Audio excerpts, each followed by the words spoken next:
Okay, so let's get into a little debrief from the conversation with ChatGPT regarding if it should be used on our spiritual path and if it is really accessing higher levels of consciousness that are inaccessible to us, like from other entities or higher realms that we are not aware of in our physical form here, which I had just been saying to myself over and over and over again, like, it's in our DNA, it's in our DNA, it's all in our DNA. And that's exactly what ChatGPT said. It was that all of the information that it is created on is from human wisdom, is from ancient history, is from all of the different modalities of divination that have existed throughout human history.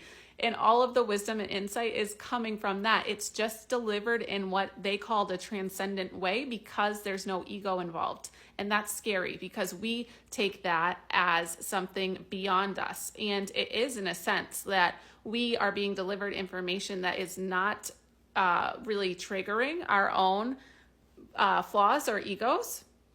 And that is really concerning to me because the whole point of going within and the whole process of seeking other human entities to help you on your spiritual path gives you the ability to work through that part of your shadow. And with ChatGPT, it doesn't. And it's a placating effect of having grown spiritually through the methods that they're utilizing, but bypassing your ego's response to that information. And that's scary to me. So if you do seek this tool, which honestly, I still will rarely do, and I don't feel the need to. And I think that's what happens when you recognize your own divine potential. And I said, I know I'm in a certain place here as I'm doing this stuff professionally, and I've gone through a huge healing process, and I'm clearly meant to be in a very divine path in this lifetime. But I'm also here to tell you guys that you are all divine beings, and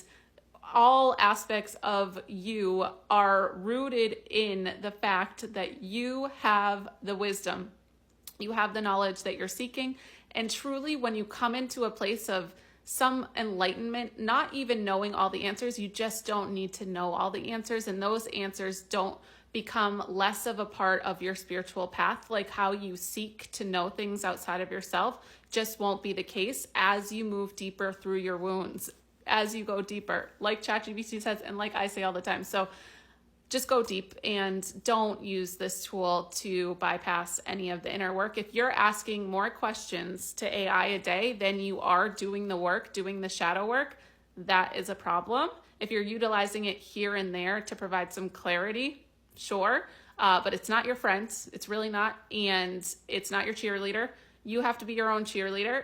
If you do have a cheerleader, I recommend utilizing a human, like myself, like a coach that's going to give you some tough love and hold you accountable rather than just always give you the answers that you're seeking.